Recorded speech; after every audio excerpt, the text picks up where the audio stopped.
Cristiano Ronaldo ಅವರ performance ಇಲ್ಲ ಗುರು. ನಿನ್ನೆ ಮ್ಯಾಚ್ ಅಲ್ಲಿ ಅನ್ಕೊಂಡವರೆಲ್ಲ ಈ ವಿಡಿಯೋ ಪೂರ್ತಿ ಎಂಡ್ ತನಕ ನೋಡಿ ಗುರು. ಒನ್ಸ್ ಯೋಚನೆ ಮಾಡಿ ನೋಡಿ, ಈ ಪೋರ್ಚುಗಲ್ ಟೀಮ್ ನಲ್ಲಿ ಪ್ರೀಮಿಯರ್ ಲೀಗ್ ನ ಬೆಸ್ಟ್ ಪ್ಲೇಯರ್ ಆಡ್ತಿದ್ದಾರೆ ಬ್ರೂನೋ ಫರ್ನಾಂಡಸ್ ಅವರು. ಅವರ ಗೇಮ್ ನೆನ್ನೆ ನೋಡಿದ್ರ ನೀವು? ಏನೊಂದು ಇಂಟೆಂಟೇ ಇಲ್ಲ ಗುರು ಈ ಪೋರ್ಚುಗಲ್ ಟೀಮ್ ನಲ್ಲಿ. ಪ್ರಾಪರ್ ಆಗಿ ಕ್ರಾಸೇ ಆಗ್ತಿಲ್ಲ, ಸರ್ವಿಸೇ ಮಾಡ್ತಿಲ್ಲ ಪ್ರಾಪರ್ ಆಗಿ.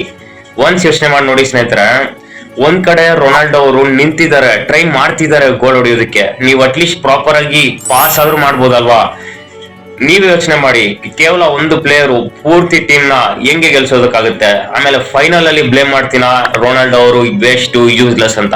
ಗುರು ಜಸ್ಟ್ ಒಂದ್ಸಾರಿ ಯೋಚನೆ ಮಾಡಿ ನೋಡಿ, ಅವರ ನೆನೆ ಪೂರ್ತಿ ಮ್ಯಾಚ್ ನಲ್ಲೇ ಜಸ್ಟ್ 25 ಟಚಸ್ ಮಾತ್ರ ಮಾಡಿರೋದು ಕ್ರಿಸ್ಟಿಯಾನೋ ರೊನಾಲ್ಡೋ ಅವರು.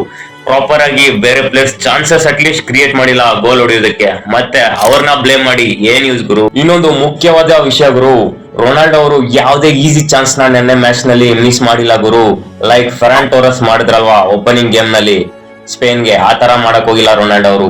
ಈ ಟೀಮ್ ಅಲ್ಲಿ ಪ್ರಾಪರ್ ಆಗಿ ಕ್ರಿಯೇಟಿವಿಟಿನೇ ಇಲ್ಲ ಗುರು ಪೋರ್ಚುಗಲ್ ಟೀಮ್ ನಲ್ಲಿ. ನೀವೇ ಒನ್ಸ್ ಯೋಚನೆ ಮಾಡಿ ನೋಡಿ, ಇನ್ ಮುಂದೆ ನಿಮ್ಗೆ ಮ್ಯಾಚಸ್ ಫ್ರಾನ್ಸ್, ಜರ್ಮನಿ, ಅರ್ಜೆಂಟಿನಾ ಈ ತರ ಟಾಪ್ ಕಂಟ್ರೀಸ್ ಜೊತೆಗಿದೆ. ಈ ತರ ಆಡಿದ್ರೆ ನಿಮ್ಮ ಪರಿಸ್ಥಿತಿ ಏನಂತ ನೀವ್ ಯೋಚನೆ ಮಾಡಿ ಸ್ನೇಹಿತರೆ.